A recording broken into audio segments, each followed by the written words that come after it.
Big Data Hebdo, épisode 74. Le soldat WSL2 sauvera-t-il la Cogip ?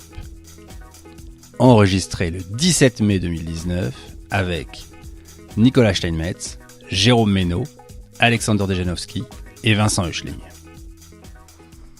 Bienvenue dans cet épisode, toute la Dream Team est réunie, aux commandes toute l'équipe. D'ailleurs, vous verrez que depuis le dernier épisode, le site a été renouvelé avec la page de qui fait tourner la boutique, avec les bios de tout le monde. Ça n'a pas été facile pour tout le monde de faire sa bio, mais... Allez, salut Nicolas, comment ça va ?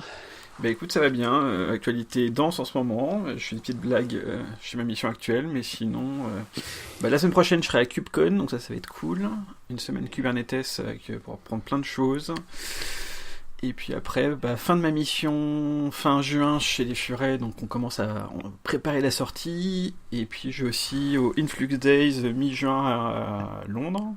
Non, KubeCon, c'est à Barcelone, je me suis trompé d'ailleurs. Bref, Influx Days, donc 2 jours avec la communauté InfluDB, donc... Cool. Donc voilà, je m'amuse bien. Et toi Jérôme, comment ça va ? Ça va bien, moi j'ai en ce moment une actualité qui correspondait surtout à voir rattraper les confs que j'ai pas suivis, donc en vidéo, puisque t'as le Brestcamp, t'as Devox et autres qui sont accessibles, et voilà, j'apprends plein de trucs avec ça. Et notre cher Alexander, comment va-t-il ? Ça va, j'étais content qu'on puisse passer un peu de temps ensemble au meet-up C'était mercredi. Cool, ouais, effectivement. Et ouais. Puisque ceux qui sont sur le Slack ou nous suivent sur Twitter ont vu qu'on a eu le plaisir de se retrouver mercredi soir pour le meet-up, qui était un très bon moment. Tu as fait une conf... super intéressante sur Reaper et surtout la réparation dans le Cassandra 4. Les réparations dans le Cassandra. Très sincèrement, j'ai eu beaucoup de mal à comprendre. C'est pas grave. Et toi, on te reconnaît à la voix en fait. C'est-à-dire que... Et moi, on me reconnaît à la voix. Petite anecdote, un de nos auditeurs était présent, connaissait Alexander, et il me regardait bizarrement quand je parlais avec Alexander. Et derrière, dire putain, ce mec, je le connais, mais vous savez pas de où. Et Alexander dit vas-y, je t'ai caché le visage, et donc j'ai fait l'intro que je fais habituellement pour le podcast, et le mec dit ah, c'est pas vrai. Donc c'était assez marrant. Je me souviens plus de son prénom d'ailleurs. C'est plus, il travaille à 50 mètres de mon bureau, donc c'est quand même pas mal, c'est quand même assez marrant. Et du coup, alors, un petit truc, on réfléchit peut-être à une idée de meet-up communauté. Exactement, j'allais embrayer là-dessus. Au fin dernière semaine de juin, il est fort probable qu'on organise un meet-up sous l'égide de nos amis des Furets, qui serait prêt à nous accueillir pour ce meet-up. Donc on va très rapidement revenir vers vous au travers du Slack pour organiser tout ça. Ça sera à mon avis un bon moment. Ce sera assez sympa. Puis les Furets, ils ont une pure terrasse. Fin juin, ça va être nickel, je vous conseille de venir. Ça va être nickel, ouais. Ça va être un bon moment, donc ce sera un bon petit moment de plaisir pour de tous se retrouver, parce qu'à chaque fois qu'on l'a fait, c'était sympa. Et donc, on vous attend nombreux, et puis surtout, aidez-nous, ne serait-ce en répondant aux questions qu'on va vous poser dans le Slack. Voilà, le Slack qui est ouvert à tout le monde, pour ceux qui n'ont pas l'info, et c'est un lien bit.ly qu'on vous remettra dans les show notes qui permet d'y accéder. C'est bit.ly/invite-bdh, je crois. Donc venez-y, c'est ouvert, tous ceux qui veulent peuvent participer, présentez-vous en arrivant, et on est super ravis parce qu'on est à peu près, je crois que tu avais regardé Alexander, on est à 140, on doit frôler les 150, ouais. Donc c'est quand même super cool.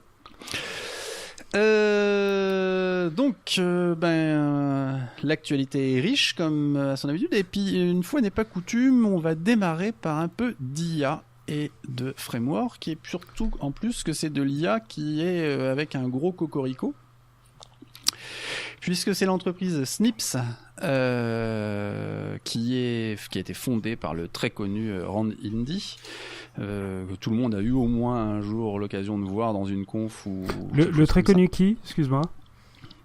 Rand Indy. Ah, je connais pas. Ouais, d'accord. C'est peut-être parce que c'est pas mon domaine, l'IA en fait, ça doit être ça.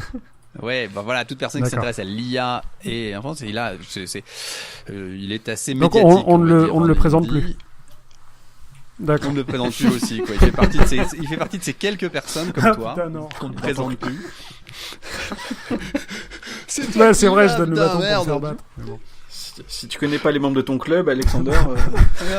On se présente pas entre nous, on se connaît pas. C'est une ligue très fermée. Ils se connaissent même pas entre eux, tu vois. C'est ça qui m'a. C'était tellement marrant. Ils se présentent tellement pas, et les mecs qui se connaissent pas entre eux. Donc, Randy Nitty qui a fait une boîte qui s'appelle Snips, qui est une boîte qui a vocation à construire de l'intelligence artificielle déportée près de l'utilisateur. Et donc, ils ont open sourcé. Alors, on verra dans quelle mesure. Nicolas, tu semblais dire qu'il y avait que c'était open sourcé de manière partielle. en fait, je les avais vus apparaître à un moment dans mon radar. J'ai l'impression qu'ils étaient complètement open source. Et en fait, non, je pense ils ont quelques briques open source. D'accord. Et qui ont l'air assez intéressantes. Et donc, ils ont l'air plutôt d'avoir des. Enfin, j'ai vu qu'il y avait une sorte de free builder. Donc, je pense qu'il y a une sorte d'éditeur pour définir un peu ses scénarios. Donc je pense qu'il doit y avoir un peu de tout, il doit y avoir des choses en propriétaire, peut-être payant, j'en sais rien, il y a des choses en gratuite pour utiliser un peu leur plateforme, et puis après ils ont réalisé effectivement quelques composants en open source. Donc voilà. Et donc, si on prend un peu l'histoire, c'est eux, ils ont open sourcé une partie de leur qui était leur système pour faire des agents conversationnels, leur NLU, il y a un an. Aujourd'hui, le marché, il est quand même très drivé par ce que fait TensorFlow et ce que fait PyTorch, qui sont les deux frameworks principaux pour faire tourner des réseaux de neurones. Et ils se sont rendus compte que TensorFlow Lite et autres runtime existants pour faire l'inférence sur ces modèles étaient somme toute assez limités en termes de fonctionnalité. Et assez dur à intégrer. Et donc c'est ça qui les a amenés pour faire tourner les réseaux de neurones sur les devices en mode déconnecté, à trouver des alternatives et à construire leurs propres solutions. Et l'idée étant que un réseau de neurones qui est entraîné dans le cloud par exemple soit capable de le faire tourner sur les plateformes telles que des Raspberry Pi, des plateformes type un peu mobile, de processeurs mobiles, ou des plateformes même iOS et Android, quoi. Et donc, c'est là qu'ils se sont mis à écrire quelque chose. Alors, il y a un tropisme assez marrant, c'est que toutes ces boîtes qui réécrivent un truc ont tendance à choisir Rust ces derniers temps. J'ai pas réussi je trouve le langage un peu complexe, mais a priori c'est quand même plein de bons bénéfices, et donc ils ont écrit ça en Rust, ce qui est pas forcément un choix de facto auquel on penserait pour faire des choses autour de l'intelligence artificielle, mais visiblement l'efficience en termes de mémoire de la chose permet de faire des choses vraiment très intéressantes. Tu sais qu'il y avait de la cross-compilation, enfin, que c'était un de leurs gros sujets, parce qu'ils ont ils ont au moins une dizaine de plateformes voilà, ils exactement, mentionnent une parce dizaine de que plateformes. ils ont plusieurs plateformes d'OS, puisqu'il y a de l'iOS, de l'Android et du Linux, et ils ont plusieurs architectures matérielles, donc ils avaient un vrai sujet de cross-plateforme, et ils ont un vrai sujet aussi au sein d'une même plateforme de pouvoir adresser des choses avec des générations différentes, donc des niveaux de performance différents. C'est-à-dire, au final, quand on est sur un ARM V6 par exemple, le modèle il doit être capable de se restreindre un petit peu en termes de complexité qu'il met en œuvre pour l'inférence par rapport à ce qu'il ferait sur une ARM V7, de manière à laisser quand même avoir un device qui soit encore capable de faire quelque chose pendant que l'inférence est en train d'être faite. Mais dès qu'ils arrivaient à avoir finalement un seul binaire qui arrive à gérer les deux cas, et donc du coup c'est... Exactement, donc c'est quand même quelque chose de super smart, parce que autrement ce sont des choses qui sont pas simples. Et alors ils expliquent aussi dans le post, qui est un post sur Medium qui est très bien écrit, ils expliquent aussi pourquoi Tract est intéressant par rapport aux frameworks existants. C'est par rapport au fait que les frameworks existants ont été très bien conçus et très orientés pour faire tourner des choses en mode entre guillemets batch, c'est-à-dire par exemple de prendre une image et d'analyser cette image pour faire une classification en local sur l'image, alors que traiter un flux de voix, un streaming, c'est-à-dire un flux de voix pour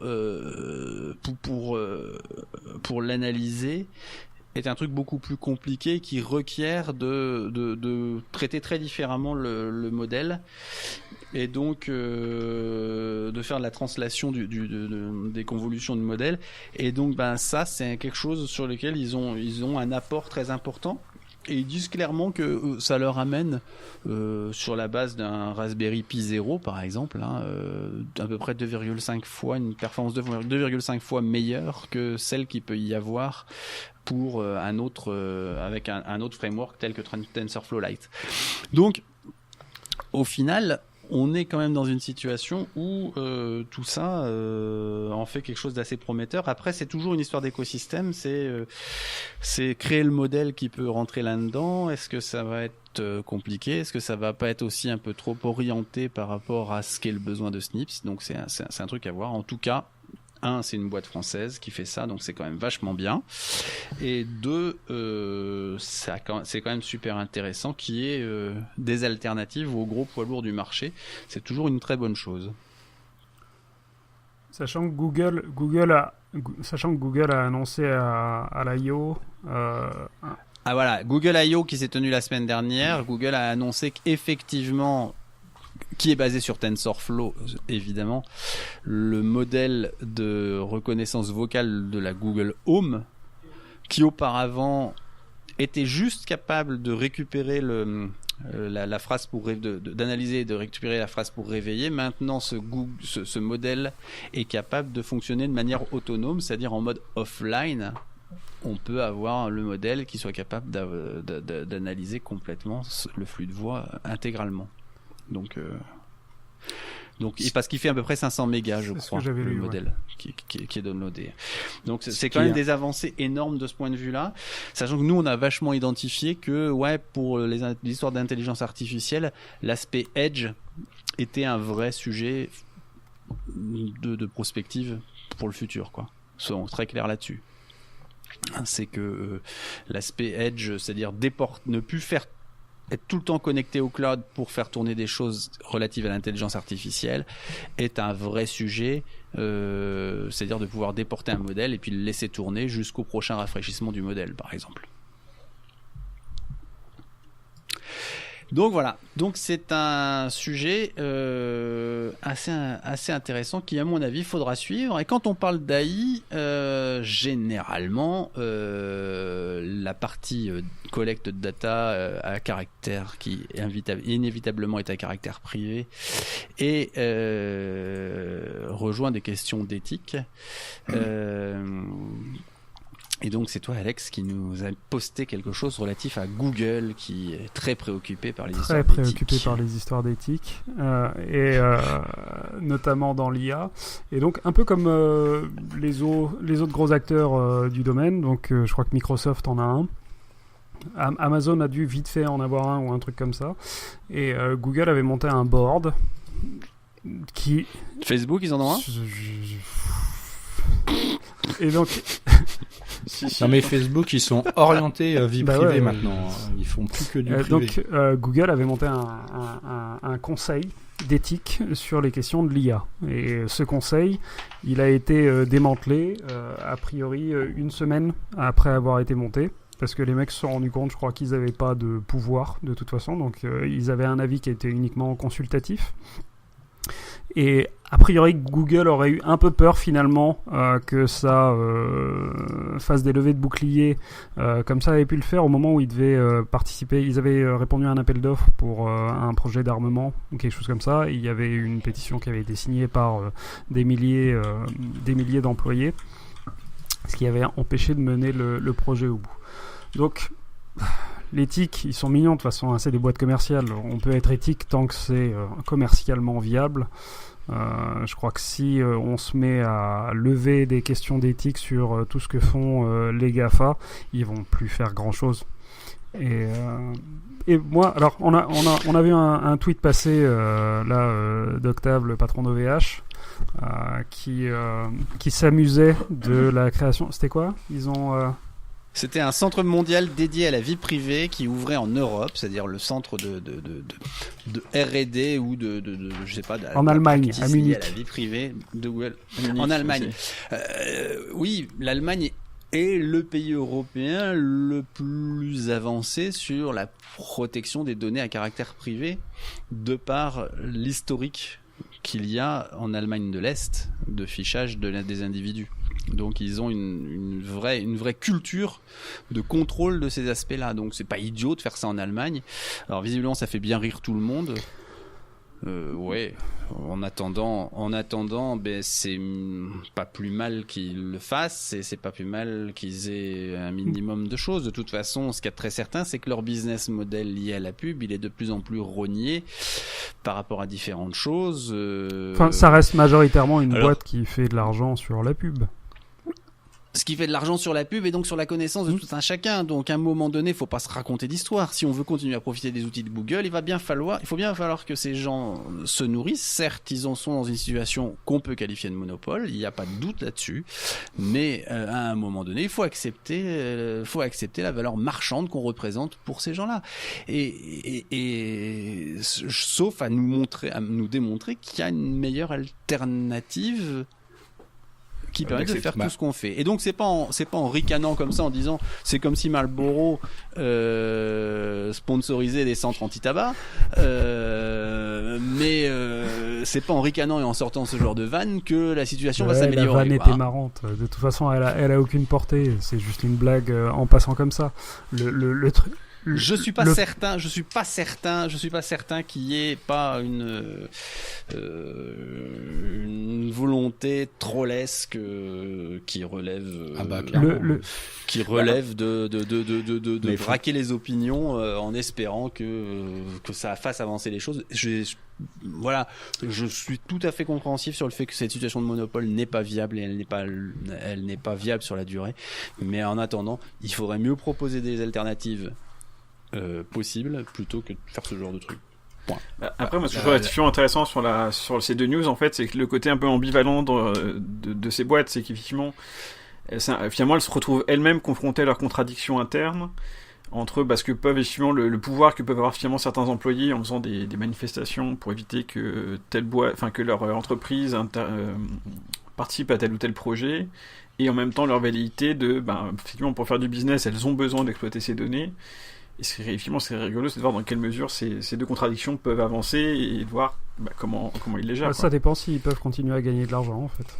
Ça se base là-dessus, mais il faut pas être naïf, donc tout ça, c'est des postures. Mais effectivement, il y a un enjeu de posture et de réputation, et effectivement, il faut arriver à trouver, regardez, on est à peu près blanc et tout va bien, et en même temps, ne pas se reprendre la main dans le pot à confiture. Et c'est vrai que à la rigueur, tant que c'est pour passer de la pub, si tu veux, soit ça a des impacts commerciaux, même si la pub, on va dire, peut avoir des impacts plus profonds que ça sur la société.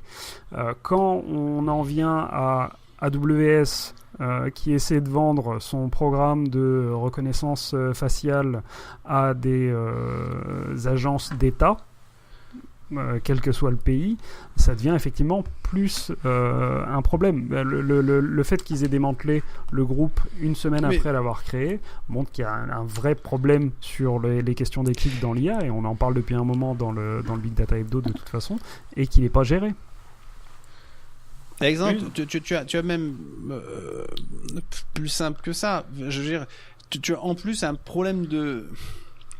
On se demande même si ça dépasse pas les éléments de langage. Je sais pas si vous avez vu, il y a Laurent Soli, le patron de Facebook, qui a été interviewé, je sais plus sur quelle radio, et où il disait non, Facebook ne revend pas les données, ne revend pas vos données. Non, ok, Facebook donne accès, moyennant finance, à des clients et partenaires, à leurs outils qui permettent de connaître des audiences. Ouais, donc ils en sont arrivés à jouer sur les mots par rapport à ce genre de choses-là. C'est-à-dire que si tu veux faire du ciblage, tu es capable... Putain, c'est Chicago ici, les sirènes de police dans la rue. Comme si tu veux donner... Comment ? Tu as des bureaux à New York, c'était la news. Et donc si si tu veux donner, ils disent mais nous on revend pas les données quoi. Bah, mon cul, Cambridge Analytica, les mecs ils ont eu quand même. T'es par erreur. Ouais, voilà. Et le pire c'est qu'ils les ont pas vendus à Cambridge. À Cambridge ils se sont servis dans les API. C'est ça, ouais. C'était pire que ça, c'est qu'ils les ont même pas vendus. C'était gratos. Non, mais et pourtant la solution elle est connue, mais elle est pas on peut pas la mettre en œuvre en pratique. C'est qu'il faut que tous les gens qui utilisent les services ils comprennent que ça a une valeur. Ouais. Et donc s'ils veulent pas être le produit et s'ils veulent pas qu'on s'insémine dans leur vie privée, bah il faut qu'ils acceptent de payer. Facebook, on avait estimé le prix, c'est si chaque utilisateur payait $5, le système était financé quoi. Ouais, tout à fait. C'est ça le pire, c'est que mais néanmoins on s'insémine dans ta vie privée pour $5 quoi, par an ou quelque chose comme ça. Ils se font tellement plus que ces $5 par an par utilisateur quoi, donc bah je sais pas, ils se font beaucoup d'argent mais ils ont beaucoup d'utilisateurs aussi hein. Quand tu regardes, de toute façon, la fin de la récré pour ces acteurs est en train d'arriver tôt ou tard. On a quelques projets qui sont autour de la connaissance des audiences, comme on dit, et notamment au travers d'histoires de third-party cookies et ainsi de suite. Et ça fait des ravages actuellement puisque les navigateurs ont commencé à vivre les choses de manière pas tout à fait conforme aux velléités de ces acteurs-là, quoi, quand même, sur l'histoire du third-party cookie. Ça devient quand même un tout petit peu plus compliqué pour ces acteurs de déposer un cookie qui se baladerait de site web en site web, et donc ça va commencer un petit peu à secouer leur capacité d'exécution, quoi, hein. Ouais, enfin ils ont des astuces incroyables pour pouvoir continuer à suivre les utilisateurs. Enfin, moi j'ai entendu qu'il y en a qui arrivent à utiliser des entêtes qui sont légitimes du genre du HSTS pour récupérer l'information sur qui est l'utilisateur. Enfin, c'est des trucs assez balèzes quoi. Je crois que sans rentrer dans les détails techniques, il y a le monde médical a ses conseils d'éthique, a ses chartes d'éthique, ses règles. Oui. C'est des trucs qui sont établis. Les avocats aussi, non, t'as pas mal de professions. Je crois que c'est possible quelque part, mais ça sera pas à l'initiative de toute façon des boîtes qui font de l'IA. Ça viendra pas d'eux parce que ça va gêner leurs projets de développement commerciaux. Il y a un moment, il faut poser ce qui peut être fait, ce qui est acceptable d'être fait avec des technos d'intelligence artificielle. Il y en a qui vont dire c'est pas bien, ça va limiter le progrès. Si le progrès, c'est de voir mes gosses être fichés dès qu'ils ont 13 ans, mettre toute leur vie sur les téléphones et aller chercher leur décharge de dopamine toutes les 30 secondes parce que ça a été codé pour leur déclencher des décharges de dopamine, ben moi c'est un futur dont je veux pas en fait. Donc je préfère qu'il y ait des choses qui puissent limiter ça et je suis sûr qu'on peut faire de l'argent ailleurs en fait. Ouais, bah c'est sûr. Et pour ça, mais effectivement, là, les professions réglementées sont des professions réglementées, alors qu'on réussit à s'auto-organiser, ce qui est quand même mieux pour elles que si on leur impose tout par la loi.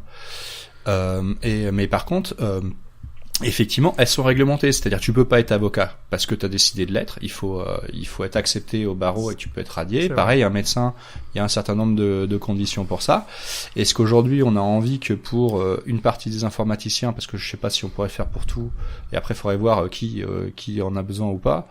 On veut avoir une charte et autres, enfin quelque chose à respecter, et ça c'est sûrement bien. Mais est-ce qu'on veut avoir la réglementation? Parce que les chartes c'est bien, mais tant qu'elles sont pas contraignantes, elles sont respectées par ceux qui ont envie et au final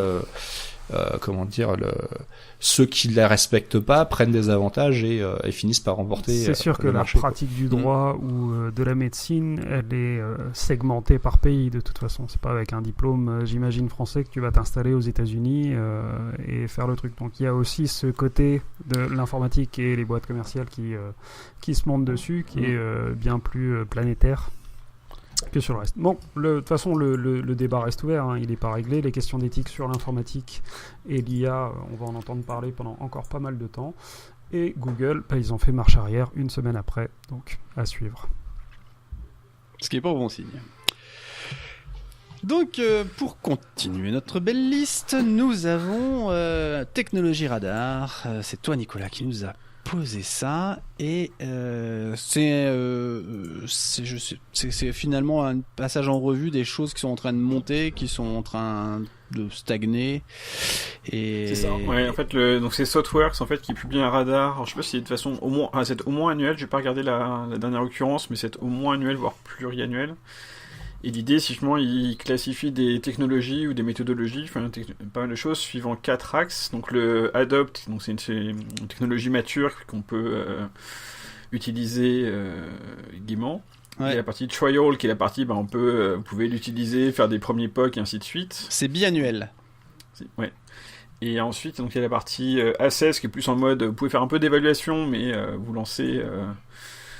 elle dit avec précaution, puis il y a la version Hold où c'est vraiment, tu peux faire un side project perdu dans un coin, mais c'est pas forcément des technos pour aller en prod. D'accord. Donc c'est vraiment ce niveau de maturité là qui est évalué. Bon, c'est un baromètre quand même très connu dans. Puis il y a des grandes. Il y a des grands noms qui en font partie, style Martin Fowler et pas mal d'autres. Donc c'est effectivement, on va dire, c'est des. C'est une boîte qui est respectée. Donc le radar, effectivement. Oui, assez. Et il a l'intérêt d'être moins bullshit que le cadran magique du Gartner ou des trucs comme Gartner, Forrester et ainsi de suite. Parce que c'est une boîte de développeurs en fait. Donc les mecs, ils parlent des technos qu'ils ont testés, etc. Donc, il y a quelque chose d'un peu plus. Moi, je me sens plus proche de celui-là que du Gartner. Tu voyais The Last Pickle en haut à droite. Non, on n'est pas prêt d'être là-dedans. Surtout que le Gartner, il y a une étude sur les études du Gartner qui montrait que si tu confiais ça, tu faisais faire les prévisions au hasard, t'avais un meilleur résultat que le Gartner sur la durée. Non, mais attends, en plus le Gartner, moi je le sais, enfin, moi j'en suis, le Gartner, ils te disent non, mais ça n'a rien à voir. Ils t'appellent en te disant votre entreprise, on peut vous aider à vous développer sur les marchés. Vous savez, on a une très bonne connaissance des marchés. Oh, le conflit d'intérêts. Ouais. Alors c'est génial. Et donc le gars au téléphone, j'ai dit alors moyennant, vous savez, nous on n'a pas encore besoin d'être présent au cadran magique. Hein. Ah mais ça n'a rien à voir. Attendez, ça n'a rien à voir. Attendez, faut pas nous prendre pour des lapins de 6 semaines quand même là. Ah non, mais c'est toute une étape. Tu dois payer plein d'études et plein de trucs avant d'y arriver dans le cadran. Hein. C'est ça. C'est vraiment tout un process où tu dépenses beaucoup d'argent pour y finir. Et en fait, c'est. Ça sert à rien. Je sais pas jusqu'à quel point leur truc il est fiable, mais. Et donc les mecs, ils voulaient que je vienne au séminaire machin et tout. Je fais mais attendez les gars, détendez-vous là. On en est quand même bien loin de tout ça. Bon alors, si on descend un petit peu là-dedans, là, qu'est-ce que t'as vu de beau, notre ami ? Alors, dans la partie, je fais du plus mature au moins mature, donc la partie Adopt, en fait, on retrouve notamment Terraform, donc qui est l'outil de provisioning des machines dans le cloud fait par HashiCorp, donc qui est, je pense, une belle reconnaissance en tout cas. On retrouve Jupyter, donc là, c'est pas moi qui en parlerai le plus.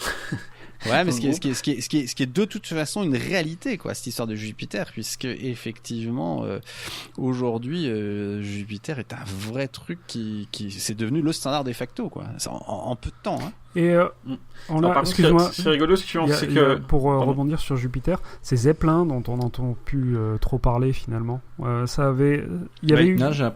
Il y avait une petite hype sur Zeppelin, il y a 2 ans, 3 ans, et là, alors le projet existe toujours, hein, mais...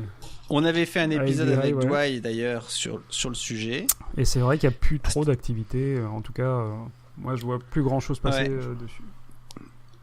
Non, je ne serais plus trop. Moi, j'ai regardé rapidement ce qu'on était utilisé chez les Furets. Je crois qu'il n'y a pas eu de release depuis un petit moment.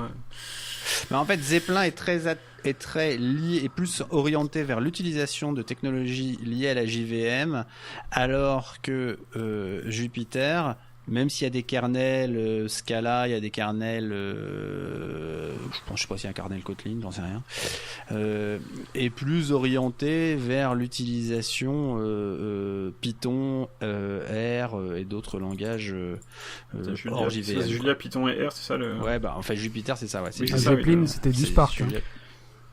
Et Zeppelin était très lié à Spark, voilà. Ce qui est étonnant, c'est que Jupyter, il est aussi, dans les techniques, il est dans Hold. Mais c'est pas Jupyter tel quel, c'est Production En fait, Magazine, ce qui dit, Jupyter c'est Notebooks. que Jupyter en tant que solution en tant que telle, effectivement, est considéré comme étant effectivement un standard et qu'il n'y a pas de débat. Par contre, pour l'utilisation des notebooks Jupyter en production, ainsi de suite, ils ont encore un certain nombre de réserves. Donc, effectivement, ils ont distingué vraiment l'outil et puis l'usage qui est encore un peu peut-être à maturer ou à faire évoluer, quoi. Ouais, c'est un peu ça. J'ai l'impression que c'est un bon outil, mais pas pour la prod, quoi. Pas encore complètement, quoi. Apparemment, il y a des... Bah là, il est en hold, il est pas en access ou en trial. Hein. Ouais. C'est clair. Donc voilà, on trouve ça. Dans la partie trial, alors c'est comme ça que j'étais tombé sur cette version-là. On retrouve les gens d'InfluDB pour la partie time series, on retrouve Kafka Streams. Et on retrouve Traffic. On retrouve Traffic, donc le reverse proxy génialissime. Franchouillard. Quand on fait du Docker ou du Kubernetes. On retrouve Apache Beam, on retrouve Rust, et puis on retrouve Istio. Alors c'est vrai que Istio, donc c'est le service mesh, c'est une des solutions de service mesh autour de Kubernetes. On pourrait se dire que c'est encore un peu jeune, on voit qu'il y a encore des choses, ça demande un peu peut-être de maturité, mais comme dans les parties SS, donc en cours d'évaluation, on retrouve déjà les Kubernetes Operators, c'est vrai que les services mesh c'est SO 2018, alors que les Operators c'est SO 2019. Ça peut se comprendre avec un peu de troll dans l'idée, mais bon, finalement il y a quand même pas mal de déploiements sur Istio. Après, je pense que c'est pareil, comme autour du sujet Kubernetes, il y a beaucoup de monde qui en parle, ceux qui en font, il y a déjà moins. T'as vu, il y a Rust. Et on dirait plus la semaine prochaine. Ouais, et on parle de Cube, et il y a Helm dans Trial. Hein. Oui, aussi, effectivement, je l'ai. Et je vois 14 aussi. Après, 14, c'est la solution pour faire du microservice en Kotlin. C'est la version officielle, c'est le framework web pour faire des services web avec Kotlin. Mais je crois que Kotlin a quand même un mouvement là qui est... C'est ce qu'ils mettaient sur leur titre, hein. Il y avait 4 trucs qu'ils mettaient en avant, et Kotlin c'était Rise of Kotlin là, sur la synthèse globale, ouais. C'était Kotlin Climbing. Ouais. Et apparemment il est en train de ramasser tout. C'est-à-dire ce que Scala n'a pas su faire, Kotlin a l'air d'être bien parti pour. Je sais pas s'ils vont y arriver, hein. Mais en tout cas ils ont réussi à avoir leur niche, à savoir tout le développement Android, et ils arrivent à s'étendre, à partir sur les serveurs et à croître. Ça fait plaisir d'avoir un langage comme ça qui rafraîchit un peu les choses. Ouais. D'ailleurs, je crois que c'est on a quelqu'un sur le forum qui en parle régulièrement, c'est Alexis Segnora. Mais moi aussi, à chaque fois que je peux en faire, ça fait du bien, quoi. C'est des streams faciles, c'est une écriture. Franchement, à chaque fois, je vais être désolé, les gars, mais à chaque fois que je reviens sur Python, je fais des descentes d'organes terribles pour essayer de faire des trucs simples. Bon, bref, je vais pas le dire. C'est moi, pourtant, c'est un mec qui j'ai fait du tellement Cassandra kiffé qui Python. Que faire des trucs, qui nous parle de faire des trucs simples, quoi. J'adore. Qu'est-ce que c'est que ce vieux troll? Non, mais ça va. Arrête de faire ton vieux Cassandra. T'as vu des tas de mecs qui te disaient au meet-up, mais attends, Cassandra, ça marche super bien. Alors, maintenant t'es plus au meet-up, là, on t'entend là d'un coup, hein, monsieur Petit Foulard. Bon. Évidemment, dès lors que c'est comme si t'allais... Je sais pas... Donc tout ça pour dire que moi j'adore Kotlin aussi. Je comprends que ça prenne autant. Je sais pas, c'est pas un peu ennuyeux que ce soit que ça vienne d'une société qui fait un IDE. Je sais que le support sur NetBeans par exemple de Kotlin est assez problématique. Donc ce qui veut dire que si tu veux faire du Kotlin, il faut avoir IntelliJ. J'en ai fait un peu avec Eclipse. C'était pas ouf non plus par rapport à l'intégration que tu as du langage dans IntelliJ. Ce qui est normal vu que c'est la même boîte qui fait le langage et l'IDE. Voilà, je ferme. Ouais, après c'est la version open source de l'IDE, enfin open source ou au moins accessible gratuitement suffit. Ça suffit, donc, ça suffit. Je suis d'accord que c'est sûr que l'IDE, enfin ils se servent en premier. Par contre, je pense que le succès vient aussi sûrement de là, c'est parce que déjà c'est un langage qui a un très bon support.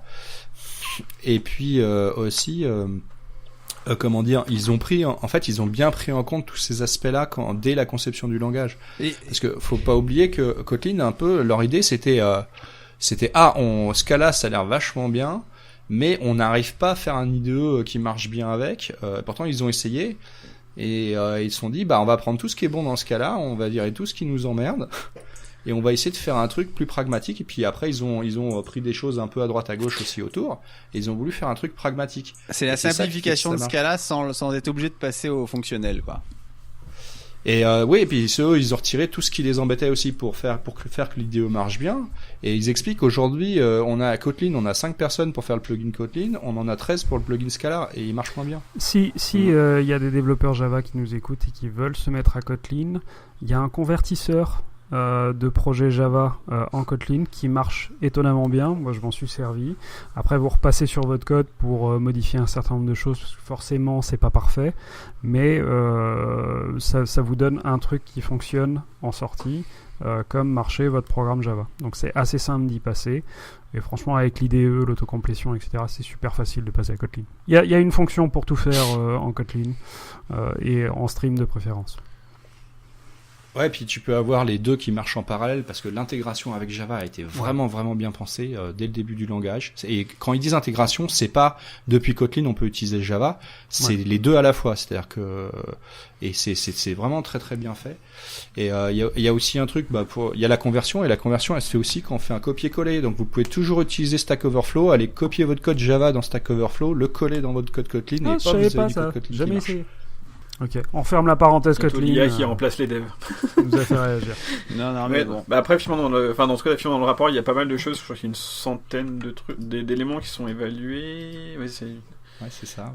Bon, on peut faire ses courses, quoi. Si on s'emmerde au bureau à faire des EJB, ça permet d'avoir EJB en Java 1.4, je remarque. Ça fait rêver. T'as quand même pas beaucoup de adopt, hein. T'as beaucoup de trial et d'assess. Donc, c'est logique, on sent qu'ils sont prudents quand même, hein. Mais après ils ont sûrement raison, mais il y a plein de trucs je pense qui sont utilisés en prod par plein de gens et qui sont encore non mais ça c'est le radar, c'est pour les early adopters, c'est pour que tu aies envie d'y aller. Après tu peux regarder les éditions précédentes peut-être pour regarder déjà les technos qui étaient... C'est assez marrant de regarder ça effectivement, hein.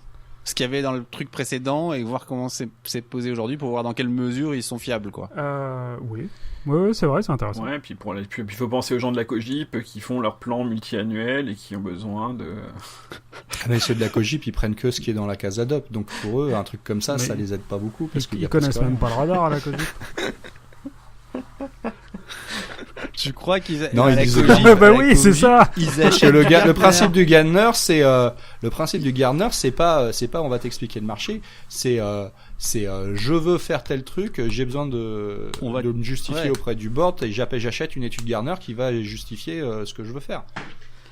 C'est ça. Résultat des courses, les gars, c'est pour ça qu'il faut pas l'utiliser comme une étude de marché, quoi. Le retour. Voilà, non, mais il y a donc plein de trucs. Après, moi j'ai pris ce qui m'intéressait le plus. Après, chacun y trouvera son bonheur. Mais je trouve que c'est pas mal de le regarder ça de temps en temps et puis d'évaluer des solutions. C'est pas mal d'en trouver des nouvelles ou d'avoir des petites c'est idées ce que j'allais te dire, c'est qu'effectivement, comme on disait l'autre jour avec Jérôme, c'est que le tapis roulant, il commence quand même à aller de plus en plus vite. Et donc, s'il y en a certains qui peuvent... couvrir une certaine zone du tapis roulant pour nous et défricher le terrain, c'est pas mal, quoi, parce que de toute façon humainement on n'arrivera jamais à avoir une vue exhaustive de tout ça, quoi. Non, puis les sujets sont, ça passe par toutes les techno plateformes, etc. Donc c'est trop vaste de toute façon pour que ce soit appréhendable par un groupe de personnes, sauf si t'as vraiment un pied dans chaque marché, mais ce qui est pas possible. Ouais, c'est un sacré boulot, n'empêche, hein. C'est sûr. Et puis moi je trouve que plus j'apprends de choses et plus j'ai l'impression que je sais rien et que le nombre de choses à apprendre est plus grand que ce que c'est pareil pour moi. En plus quand tu te spécialises dans une techno, tu vois tout le reste qui bouge, c'est horrible. Mais je sais pas si c'est pas la garantie que tous les matins quand tu vas au taf, tu te dis que t'auras vraisemblablement quelques découvertes intéressantes dans la journée, quoi. C'est ça. Ouais, puis en même temps, il paraît que c'est aussi une forme de... je sais plus qui disait que en gros, les sages, ceux qui savent vraiment, c'est ceux qui ont compris qu'ils savaient rien, des choses comme ça. Mais je pense qu'il y a de ça. C'est un peu ça la logique aussi. On a la chance d'être dans un métier où on a la garantie qu'on va découvrir des trucs, quoi. Ah oui, c'est sûr, mais ouais. Et même, on a l'obligation, parfois et un peu... Parfois, on aurait envie que ça se calme un peu, qu'on ait un peu de repos, qu'on puisse prendre des vacances intellectuelles, entre guillemets. Ouais, mais puis d'un coup, on s'ennuie. Mieux repartir après. Non, pour pouvoir mieux repartir après, mais là le truc il va tellement vite que... Ouais. Yes. Et donc, il y a quelques minutes, là, on parlait du fait qu'à la Cogip, ils aimaient bien quand ça bougeait pas trop, ça bougeait, mais pas trop fort. Et puis qu'ils pouvaient continuer à travailler comme avant, mais en ayant innové. Et donc, c'est un peu le positionnement de Snowflake.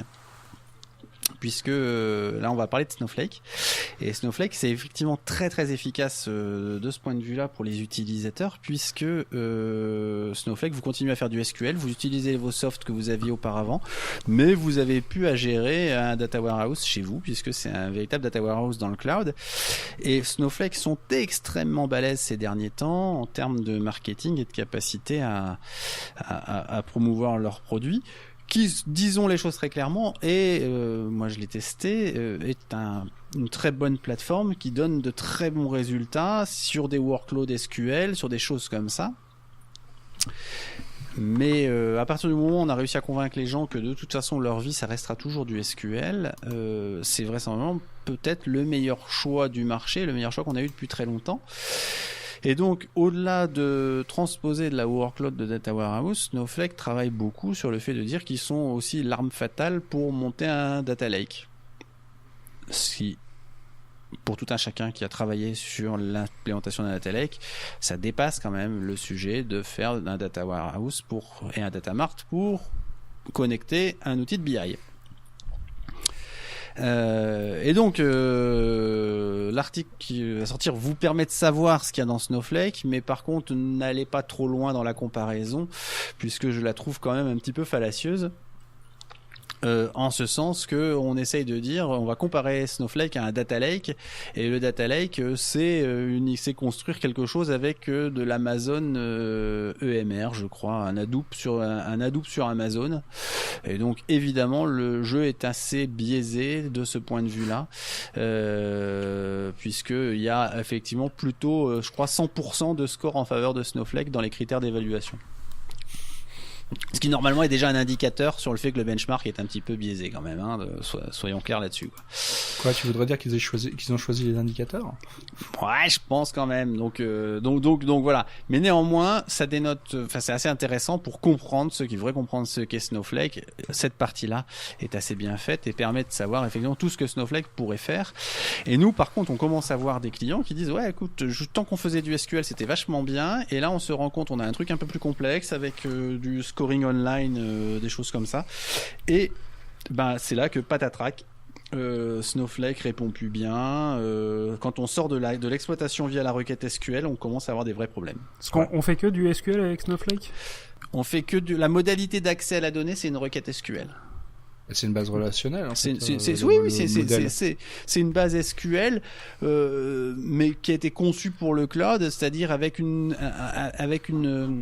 séparation entre le stockage des données et les workers qu'on va mettre pour processer les requêtes en périphérie. Ce qui fait qu'elle est extrêmement flexible de ce point de vue-là. Moi, ce que j'ai compris, c'est que c'est un modèle relationnel, absolument, un peu classique, optimisé et tout ça, et que c'était optimisé pour faire de l'analytique, de la BI, oui, et donc pas pour faire de l'opérationnel, quoi. Voilà.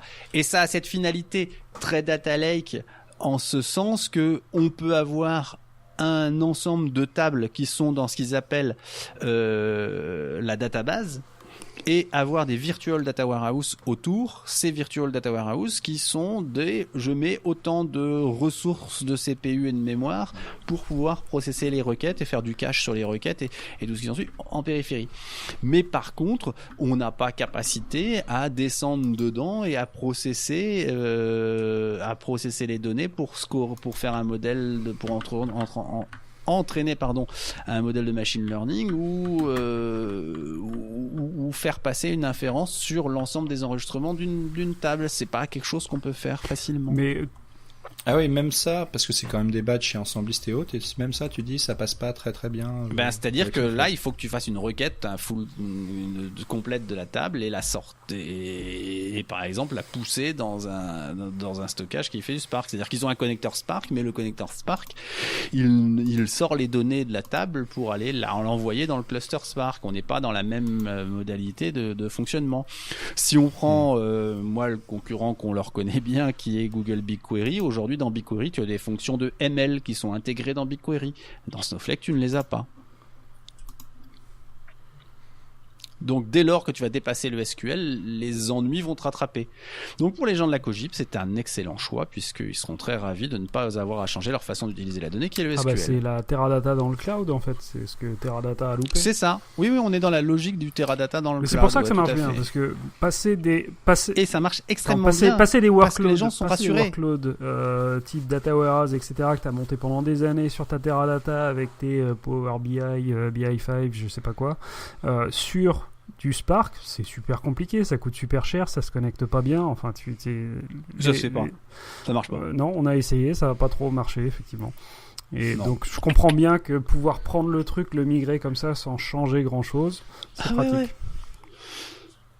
Là on a des gens qui avaient de l'Oracle qui sont passés sur Snowflake, ils disent what else quoi. Sur de l'Oracle, genre de l'Exadata, des choses comme ça. Ouais. Et ils sont très heureux. Et surtout, ça leur coûte infiniment moins cher. En plus.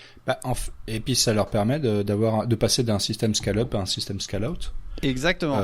Qui est intéressant. Et effectivement, et finalement, il y a pas mal de bases dont l'existence a été la justification du fait qu'on passe à un modèle scale-out. Et en échange, on perd beaucoup de trucs. Là, effectivement, ils y arrivent sans perdre en usage et en fonctionnement.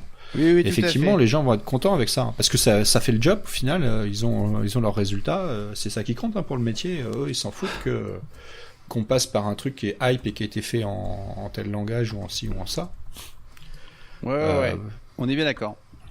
Et en tout cas, ils ont un écosystème et ils ont des clients ils font de l'adoption de clients de manière carabinée ces derniers temps, quoi.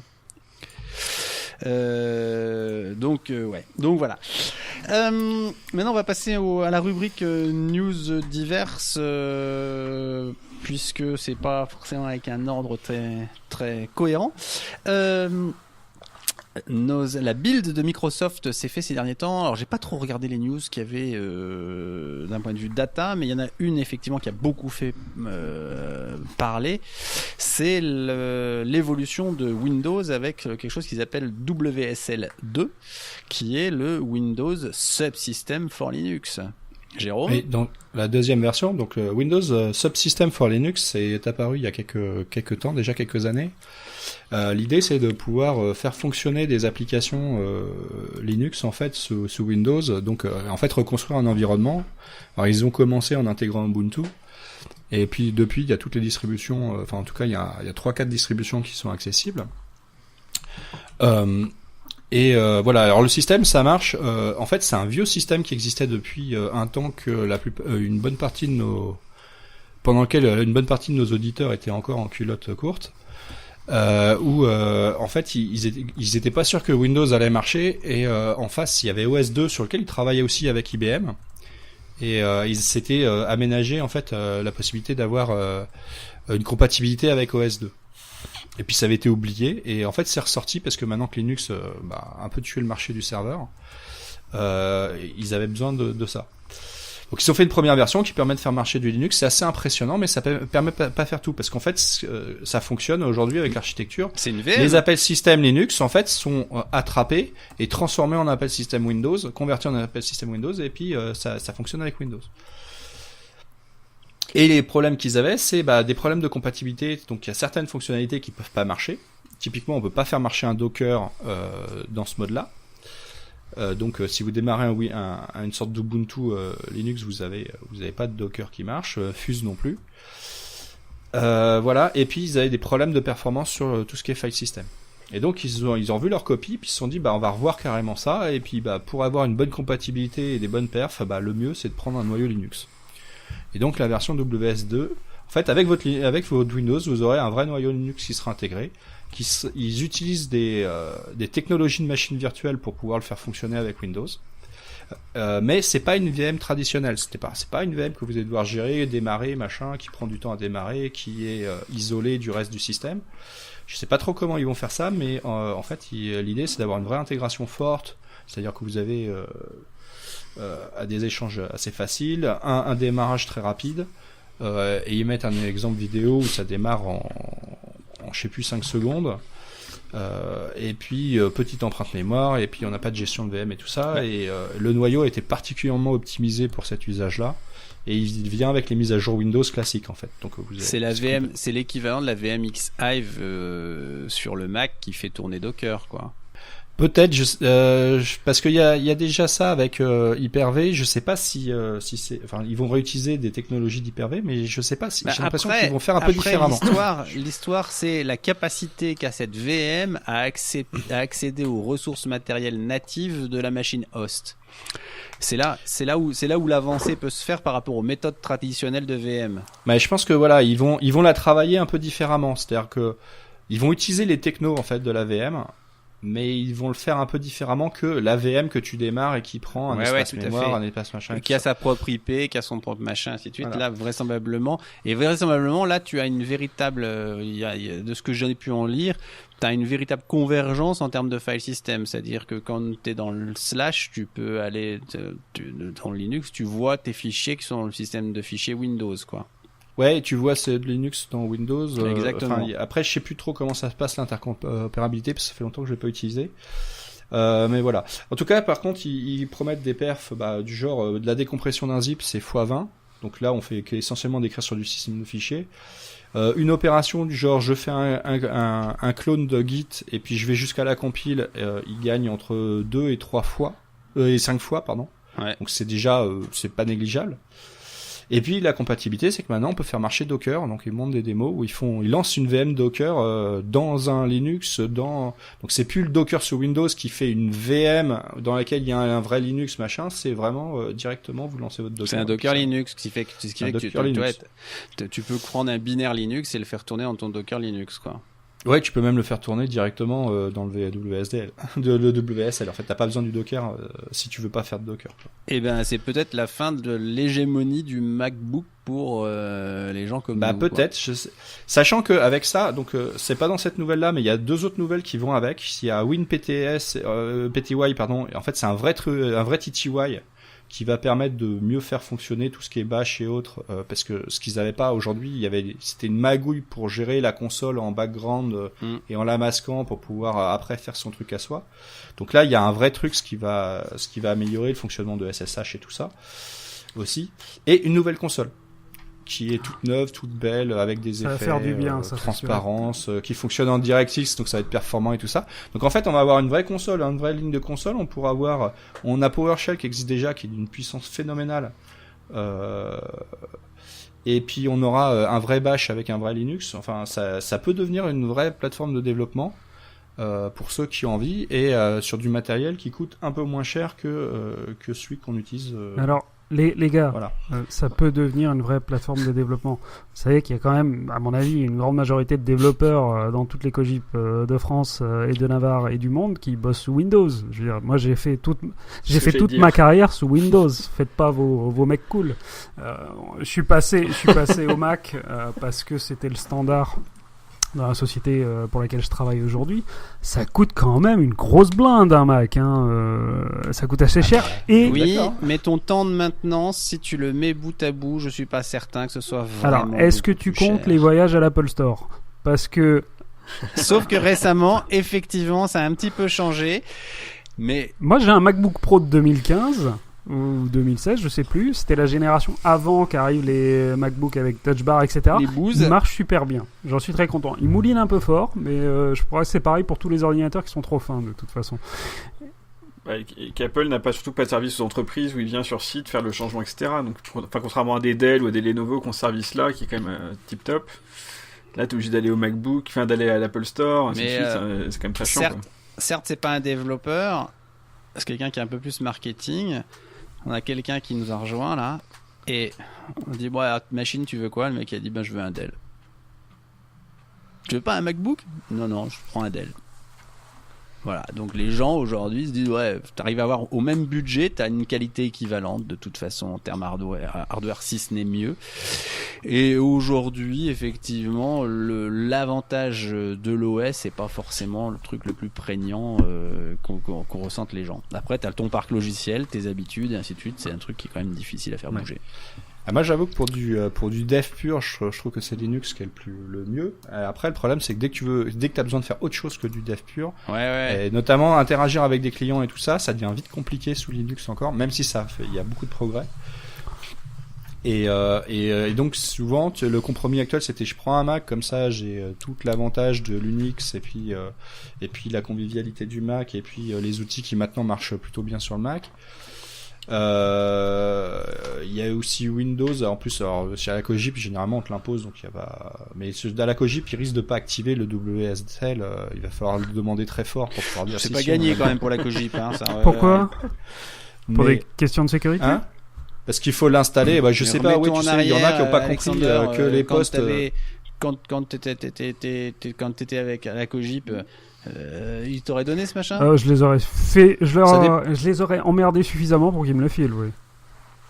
Ça dépend lesquels, en fait. Il y en a qui l'auraient fait, et puis il y en a où tu peux passer par un mode dérogatoire où tu as le droit de le mettre, et puis t'en as d'autres, c'est juste pas possible, quoi. Donc ça va dépendre de où t'es. Mais ça peut être un bon truc, et puis ne serait-ce qu'une nouvelle console. Et puis le PTY. C'est sûr que l'invite de commande de Windows, mon Dieu, au secours. Le shell, PowerShell, je parle pas de CMD, hein, mais PowerShell, ça date de 2005 et ça fait des progrès. J'ai jamais été dans ce truc-là. C'est presque le truc mieux avec que l'écran bleu. J'ai jamais été dans le PowerShell. Ouais, mais c'est pas la couleur de l'écran qui est important. Mais par contre, c'est le langage et en fait. Ouais, mais quand tu connais. Sa grande force, c'est que en fait, quand tu pipes il est composable comme Mail Shell Unix, sauf que l'échange entre les process, les scriptlets. Enfin, les process, c'est pas vraiment des process, mais bon, ouais. Entre les fonctions, c'est des objets qui passent. Et donc, ça facilite énormément pas mal d'usages ou autres. Par exemple, si tu veux filtrer certains champs ou des choses comme ça, tu dis juste je veux ces champs-là plutôt que de faire des cuts sur des trucs. Le PowerShell, ça reste quand même un monde à part, quoi. Je veux dire, tout le monde sait faire du bash a priori. Quand tu... non, t'as le monde Microsoft qui est pas le mien, mais les mecs ils font du PowerShell et ils sont vachement forts avec ça. Ah ouais, moi je peux te dire que moi qui ai bossé un peu avec les gens de Microsoft sur des projets Azure et autres, j'étais stupéfait de ce qu'ils arrivaient à faire dans leur invite de commande Windows. Hein. Ouais, puis sachant que maintenant PowerShell est open sourcé, que tu as une version Linux et une version Mac, tu peux piloter sur Azure, tu peux piloter tout un parc hétérogène avec ça, quoi. Bon, et c'est vachement jusque là, quoi. Enfin voilà. Quand tu arriveras à faire qu'un admin Linux fasse du PowerShell, tu m'appelleras.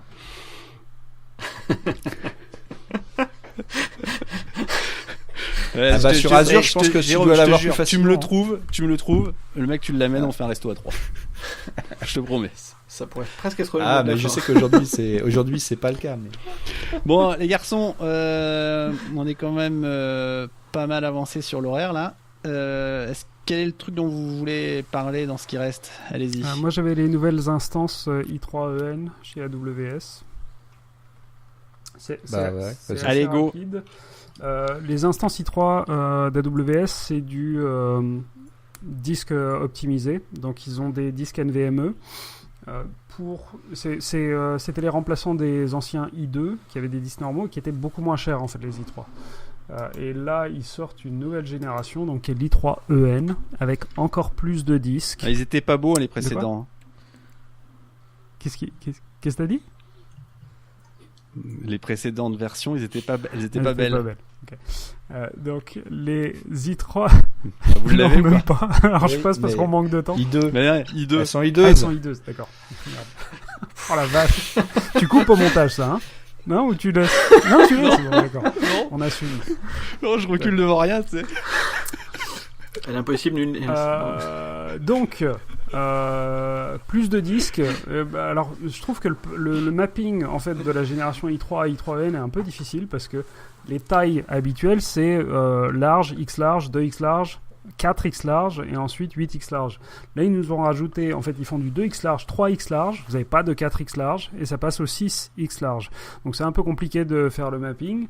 Le tout étant que sur du 2X large en i3, vous aviez un disque de 1 Tera 9 Et maintenant, sur le 2X large en i3EN, vous avez 2 disques de 2 Tera 5. Et après, on passe directement sur le 3X large, qui a un disque de 7,5 Tera. Donc ça devient quand même assez massif en termes de disques. Comme en plus c'est des VM qui ont vraiment une capacité en I/O qui est quasi illimitée, c'est un truc énorme. Vous pouvez faire un bon usage de tout cet espace disque. En termes de prix, le truc n'est pas super linéaire. Okay, donc une i3 2X large, je dis une connerie, merde, je me rappelle plus des prix. Ouais, c'est ça. Sur du 2XL, on est quasiment à 2 fois plus cher. Je crois que la i3 2XL, elle est à 0,6 $ de l'heure, et la i3 EN 2XL, elle est à 0,9 $ de l'heure. Et par contre, quand on passe sur les générations dessus, donc le 3X large, ça va être 1,6 $ de l'heure, je crois, là où le 4X large, qui avait beaucoup moins de disques en i3, était à 1,3 ou 1,4 $ de l'heure. Donc voilà, nouvelle génération, beaucoup plus d'espace disque, un pricing pas super clair, mais mais surtout beaucoup plus orienté sur de l'IOPS. Ouais, donc c'est clairement, donc c'est des instances à disque éphémère, hein, les disques sont attachés directement, c'est pas de l'EBS. Donc oui, donc surtout avec une workload, il y a de la redondance, quoi. Avec de la redondance. Alors on va mettre un petit bémol sur le côté éphémère. Vous pouvez redémarrer votre système, ok. Ce que vous pouvez pas faire, c'est arrêter l'instance. Parfois, ouais. Amazon va devoir arrêter vos instances, ce qui veut dire qu'elles vont être recréées ailleurs, et donc le disque vous le perdez parce qu'il a recréé les instances ailleurs. Ceci dit, on peut faire un reboot de l'OS sans rien perdre, il n'y a pas de problème là-dessus, et faut être bien au fait que si AWS vous prévient qu'il va devoir fermer l'instance, il faut que vous ayez un backup qui est prêt pour faire le remplacement, ou il faut la remplacer vous en avance de phase. Idéalement, tu répartis ton système sur plusieurs availability zones. C'est mieux. Après, il y a eu dans l'histoire des reboots massifs AWS qui se sont pas bien passés parce que les trucs sont pas repartis comme prévu. Là, c'est plutôt de la redondance multi-région qu'il va vous falloir, mais de toute façon, c'est un truc à prévoir. Donc, c'est juste à savoir. Nous, on a pas mal de clients qui utilisent les i3 pour Cassandra. C'est un trade-off avec le gain de perf à voir. Mais la différence avec de l'EBS en termes d'IO, elle est délirante. Hein. T'as pas de limitation côté IO. T'as pas d'impact sur les accès que tu fais au disque. C'est extrêmement rapide. Voilà. Cool. Eh bien, c'est le mot de la fin. On va te laisser, Alexander, puisque tu es détenteur du micro, de nous dire où est-ce qu'on peut te retrouver, suivre. On peut me retrouver sur le blog de The Last Pickle, j'allais dire du Big Data Hebdo. Non, c'est sur le Slack du Big Data Hebdo et sur le blog de The Last Pickle, donc thelastpickle.com/blog. Et s'il y en a certains d'entre vous qui sont à DataStack Accelerate la semaine prochaine du côté de Washington, j'y serai avec ma boîte, je vais faire une présentation, et on a même, parce qu'on est très corporate, on est même partner bronze de la conférence, donc on a un stand dans l'espace réservé au stand, donc je serai au stand, on fera des petites démos des outils open source qu'on maintient chez The Last Pickle, et puis on sera là pour parler de Cassandra.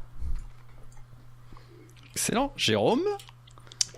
Eh ben moi, vous me retrouvez sur Twitter, @Jérôme avec un X entre le J et le E. Voilà, et puis sinon, Zinea sera présent au AI Paris le 11 et 12 juin.